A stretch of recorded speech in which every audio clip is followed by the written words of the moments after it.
है। साथ ही इस कार्यक्रम के आज के इस कार्यक्रम के आचार्य पूज्य श्री पंडित शिवराम जी शास्त्री जी को भी मैं आभार व्यक्त करता हूं कि उन्होंने भी इस कार्यक्रम में आकर अपना अमूल्य समय दिया और विधिवत इस श्रावणी उपाकर्म को संपन्न कराया। सभी वरिष्ठ जनों का भी आभार है और जितने भी सभी हम ब्राह्मण देवता इस कार्यक्रम में उपस्थित हुए हैं, क्योंकि हमें यह कार्यक्रम सभी वेदों को समर्पित है। यह वेद परंपरा हमारी अगर जीवित रहेगी तो हम सब कुछ करेंगे। आज अभी जैसे गुरुजी ने कहा कि वेदों का आधार है और वेदों में ही यही कहा है कि संगच्छध्वम संभरध्वम संभो राम देवा भागम यथा पूर्व्याम उपासते। यह वेद का आदेश है। संगच्छध्वम हम सभी एक साथ चलें, संभरध्वम हम सभी एक साथ बोलें। ऐसा करते हुए हम सभी के मन एक हो जाएंगे। ऐसा करते हुए हमारे पूर्वज देवता कहलाते थे। इसलिए आज संगठन की आवश्यकता क्यों है? क्योंकि संगठित समाज ही सर्वश्रेष्ठ हो सकता है। हम अपने मूल को ना भूलें। हमारा ब्राह्मणत्व का जो मूल है उस मूल पर हमको चलना पड़ेगा, तभी हमारा समाज में, अन्य समाज में या हमारी विप्र समाज में हम श्रेष्ठ कार्य कर पाएंगे। मूल क्या है? भगवान परशुराम जी ने कोई संज्ञा था, अपने ब्राह्मणत्व को जागृत किया था और अपने पुरुषार्थ को जागृत किया था। पूरी दुनिया उनके पीछे चल पड़ी थी। आज हम जो श्रावणी कर्म कर रहे हैं यह भी हमारे इसी मूल का है, यह हमारी जड़ है। जैसे वैश्यों का मुख्य पर्व होता है दीपावली, क्षत्रियों का मुख्य पर्व है दशहरा और अन्य लोगों का पर्व है शूद्रों का होली, और हम ब्राह्मणों का अगर सर्वश्रेष्ठ कोई महापर्व है तो वह श्रावणी महाकर्म है। इसलिए श्रावणी उपाकर्म हमको निश्चित करना है। जैसे अभी हमने 3 दिवसीय वर्ग लगाया था, उस वर्ग में हमने संध्या पर जोर दिया था। संध्या हमारी मूल है। हमारे अगर कर्मकांड की वैदिक परंपरा की अगर कोई रीढ़ है तो वो संध्या है। और आज हम देख रहे हैं कि संध्या के लिए थोड़ा सा धीरे धीरे हो रहा है, लेकिन संध्या हमारी मूल है। संध्या हमको निश्चित करना है। श्रावणी उपाकर्म यह भी हमारी मूल में है।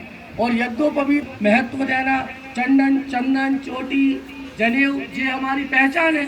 आज आप देखिए अन्य समाज के लोग भी जो अपना कर्म है या समाज की जन से पहचान, उनको शर्म नहीं आती। मुस्लिम भी अपने सिर पर टोपी लगाता है, लेकिन ब्राह्मणों को तिलक लगाने में, चोटी लगाने में अगर शर्म आए तो फिर हमारा ब्राह्मणत्व किस दिशा में जाएगा, हम इसका विचार कर सकते हैं। और मेरा सभी ब्राह्मणों से जो आज यहाँ पधारे करबद्ध निवेदन है, खास करके कर्मकांडी ब्राह्मणों से, कि आप संध्योपासन अपने मूलाधार को नहीं भूलना है। मूल तत्व को अगर हम याद रखेंगे, हमारे नित्य कर्म को हम याद रखेंगे तो सब कुछ ब्राह्मण के अंदर करने की क्षमता है। आपन तेज समारो आपे तीनों लोक हाँकते कावे। ब्राह्मण तीनों त्रैलोक्यम बस एक क्षणात, एक क्षण में भी ब्राह्मण तीनों लोकों को बस में कर सकता है। और ब्राह्मण के आगे पूरी दुनिया धराधाम सब कुछ झुकता है। लेकिन एक ही बात है, ब्राह्मण बस अपने आप को पहचान ले, अपने अंदर क्या है उसको जान ले, उसको पहचान ले। सब कुछ जो बाहर है, यत् पिंडे तत् ब्रह्मांडे, जो इस ब्रह्मांड में है वो सब अंदर है। बस हमें हमारी शक्तियों को जागृत करना है और शक्तियां जागृत होगी हमको पुष्ट करने से। जैसे गुरु के अंदर क्यों लोग गुरु को इतना प्रणाम करते हैं, गुरु को क्यों झुकते हैं? क्योंकि गुरु के अंदर गुरुत्व होता है और पृथ्वी के अंदर भी गुरुत्वाकर्षण होता है, तब इस सारी सृष्टि चलती है। अगर ब्राह्मण के अंदर ब्राह्मणत्व नहीं होगा तो वो किस काम का ब्राह्मण होगा? इसलिए मेरा आप सभी से निवेदन है कि अपने घर में दैनिक दिनचर्या में सभी अपने ब्राह्मणत्व को पुष्ट करने के लिए कार्य करें। हमारे अंदर जो ब्रह्म शक्ति है उसको अपन जागृत करें। आज पूरी दुनिया में अगर ब्राह्मण का सम्मान किया जाता है, ब्राह्मण का बाल्यकाल से ही सम्मान किया जाता है, जबकि वो उस समय दीक्षित नहीं होता, संस्कारित नहीं होता, फिर भी लोग उसको प्रणाम करते हैं। क्यों करते हैं? क्योंकि उसके अंदर ब्रह्म शक्ति विराजमान है। और यह ब्रह्म शक्ति हमारे सप्त ऋषियों की जय, हमारी रगों में ऋषियों का रक्त दौड़ता है। इसका हमको परिचय देना है अन्य समाजों के बीच में जाकर। अन्य समाजों के बीच में जब हम जाएं तो लोगों को लगे कि नहीं ये ब्राह्मण देवता पधारे। और वो कैसे लगेगा? हमारा आभामंडल विकसित कैसे होगा? जब हम हमारे ब्राह्मणत्व को पुष्ट करेंगे, ब्राह्मणत्व को जागृत करेंगे और हमारे अंदर जो ब्रह्म शक्ति विराजमान है उसको हम जब तक करेंगे तब तक हमारा वर्चस्व नहीं हो सकता। और यह होना आवश्यक है और अभी होगा।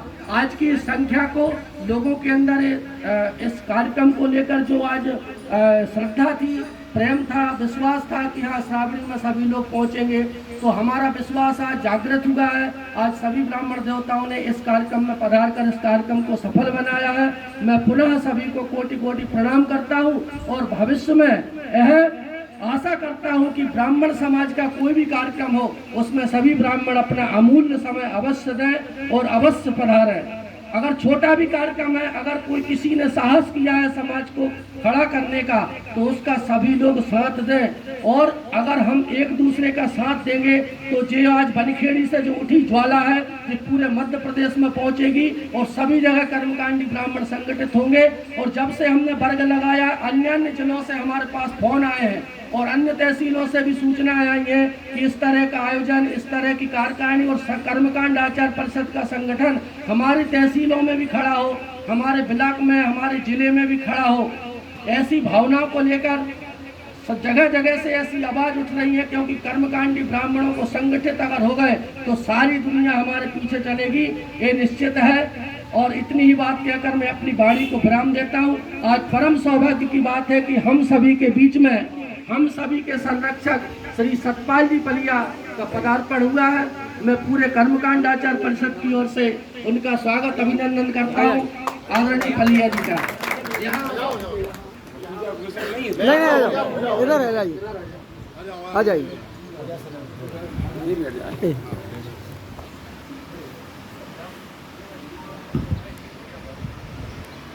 इसके पश्चात मैं हमारे प्रिय प्रदीप जी को